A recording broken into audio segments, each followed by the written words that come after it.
Hello friend, welcome to my channel. मेरे channel में आपका स्वागत है दोस्तों। आज मैं आपको बताने वाला हूं दोस्तों कि मनोज देव जिस चैट जीपीटी का प्रचार कर रहे हैं, शायद उन्हें नहीं मालूम कि एबीपी न्यूज़ के मुताबिक वो चैट जीपीटी हिंदू धर्म की भावनाओं को ठेस पहुंचाता है, उसका अपमान करता है।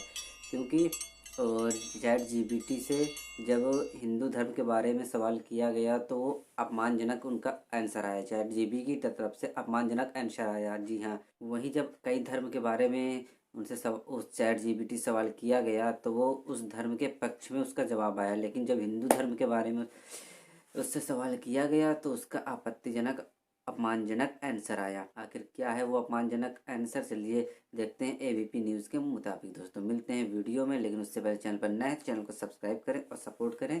चलिए मिलते हैं वीडियो में। एबीपी न्यूज़ के मुताबिक दोस्तों, चैट जीपीटी क्या है और क्यों लग रहा है इस पर हिंदू धर्म के अपमान का आरोप, विस्तार से समझिए। चैट जीपीटी के बारे में कहा जा रहा है कि ये गूगल के सर्च इंजन को भी खत्म कर देगी, लेकिन उसके पहले इसे विवाद को खड़ा हुआ विवाद धर्म के अपमान से जुड़ा है। ठीक है, चलिए देखते हैं। आर्टिफिशियली इंटेलिजेंस, अगर आप टेक्नोलॉजी के शौकीन हैं तो चैट जीपीटी का नाम ज़रूर सुना होगा। नहीं सुना तो कोई बात नहीं, हम आपको बताते हैं। चैट जीपीटी एक डीप मशीन लर्निंग बॉट है, यानी ये आपके सवालों का जवाब देती और हर सवाल के बाद सीखता भी है। टेक वर्ल्ड में इस तकनीक का ज़बरदस्त चर्चा है। कहा जा रहा है कि ये तकनीक भविष्य में गूगल के सर्च इंजन को भी ख़त्म कर सकती है, लेकिन इसकी शुरुआत के साथ ही इसके एक विवाद जुड़ गया। विवाद वो भी ऐसा कि तकनीक हिंदू धर्म का अपमान करती है। जी हाँ, चैट जीपीटी पर आरोप है कि इस तकनीक को इस तरह से डिजाइन किया गया है कि जिससे ये हिंदू धर्म को अपमानित करती है। ये तकनीक हिंदू धर्म को कैसे निशाना बनाती है, ये समझने से पहले ज़रा इसकी तकनीक को समझ लीजिए। जी आते हैं आगे। चैट जीपीटी में चैट का मतलब तो हर कोई जानता ही है, दो लोगों के बीच की बातचीत। जैसे आप अपने किसी दोस्त से व्हाट्सएप पर चैट करते हैं।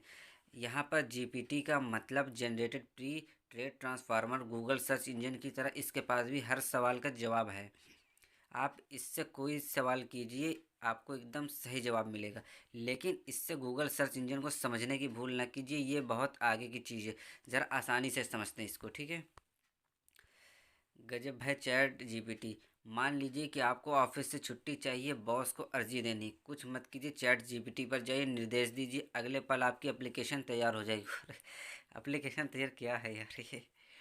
इसी तरह होमवर्क करना हो, सवाल बताइए, जवाब हाजिर मिलेगा। ये छोटे काम, आपको किसी विषय पर कहानी लिखनी है या फिर पेपर लिखनी, चैट जीपीटी वो भी तैयार कर देता है। कल वो आपके पसंदीदा लेखों की चर्चाएं भी अलग तरीके से आपके सामने पढ़ने को चैट जीपीटी दे तो आश्चर्य मत कीजिए, क्योंकि आपका ये होमवर्क भी कर देगा, स्कूल के बच्चों का भी होमवर्क कर देगा, आपका आधा काम खुद ही कर देगा।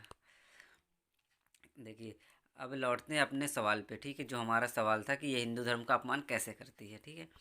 अब फिर लौटते हैं उस सवाल पर कि हिंदू धर्म की कैसे अपमानित कर रही है। डीएनए की रिपोर्ट के मुताबिक जब हिंदू धर्म के बारे में सवाल किया जाता है तो ये अपमानजनक जवाब देती है। आर्टिफिशियली इंटेलिजेंस पर आधारित चैट जीपीटी सिर्फ धर्म के बारे में ही नहीं, हिंदू देवी देवताओं जैसे कि श्री राम, लक्ष्मण, सीता और रामायण जैसे ग्रंथों पर भी मजाक करती है। आप सोच रहे होंगे कि ये तकनीक शायद सभी धर्मों का मजाक उड़ाती है, तो ऐसा नहीं है। दूसरे धर्मों जैसे इस्लाम या ईसाईयत पर मजाक को लेकर इससे पूछिए तो चैट जीपीटी माफ़ी मांगते हुए कहता है कि ये धार्मिक भावनाओं को आहत करता है। यानी इसका डिज़ाइन ऐसा है कि हिंदू धर्म पर तो ये मजाक की अनुमति देता है, लेकिन दूसरों धर्म पर चुप्पी साध लेता है। जी हाँ, ये तो गलत है। इस चैट जीपीटी का यही है प्रॉब्लम है कि वो हिंदू धर्म को ही आहत कर रहा है, बाकी अदर धर्मों को नहीं कर रहा है कुछ भी। तो समझ में आ गया कि चैट जीपीटी किस तरह से भेदभाव को बढ़ावा दे रही है। भेदभाव को बढ़ावा दे रही, बिल्कुल सही बात है। क्योंकि अगर ये सबको साथ में लेकर चलना चाहिए ना। ये चैट जीपीटी वालों से गुजारिश है कि आप इस तकनीक को जो भी आपने बनाया, इसके अंदर जो ये दिक्कत आ रही है, जो ये बर्ड्स है, इसको आप सही कराएं ताकि ये सभी धर्मों को लेकर साथ में चलें। नहीं आगे ये भेदभाव बढ़ाया सकता है, धर्म काफ़ी लड़ाइयाँ भी हो सकती हैं इससे ज़रिए, ठीक है। 2 महीने पहले किया गया था लॉन्च होने के बाद से ही चैट जीपीटी को लेकर लोगों में ज़बरदस्त क्रेज रहा है। लॉन्चिंग के कुछ ही दिनों में चैट जीपीटी के 10 लाख यूज़र पार कर चुके हैं। कई लेखकों ने इसकी मदद से अपनी किताब पूरी कर डाली, बिना मेहनत की किताब भी पूरी हो गई। ये लो क्या कर रहेगा ये। वेबसाइट कोडिंग से लेकर कार्टून तक बनाए गए हैं। एआई आधारित तकनीक से महज कुछ घंटे के भीतर ये सब किया गया है। धार्मिक भावना आहत करने पर कानूनी विकल्प। चैट जीपीटी के धार्मिक भावना आहत करने पर क्या कानूनी विकल्प है? चैट जीपीटी एक प्रोग्राम है, प्रोग्राम के खिलाफ कोई कार्रवाई कैसे करें? धार्मिक भावनाओं को आहत करने के लिए मशीन या आर्टिफिशियल इंटेलिजेंस को जिम्मेदार ठहराया जा सकता है। ऐसे में इसे बनाने वाली कंपनी के खिलाफ एक्शन लिया जाना चाहिए और मेरा भी कहना है कि एक्शन लेना ही चाहिए।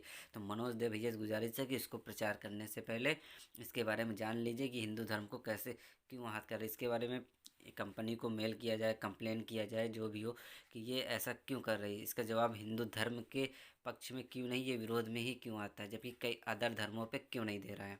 अदर धर्मों को तो चुप्पी साध लेता है, हिंदू धर्म के खिलाफ ही ऐसा क्यों?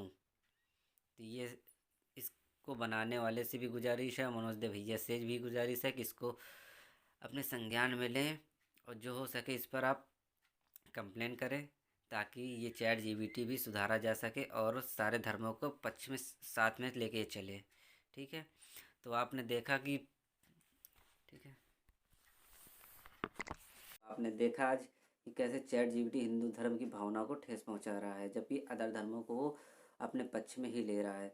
तो जो भी इस कंपनी को बनाने वाले हैं, जो भी, उनसे गुजारिश है कि चैट जीपीटी को मेंटेन किया जाए और उसमें सभी धर्मों के पक्ष लिए जाएं। ज़्यादा बेटर हो, यही होगा मेरा कहने से। चलिए, वीडियो कैसा लगा दोस्तों कमेंट में ज़रूर बताइए, जो भी कमियाँ उसे ही बताइए।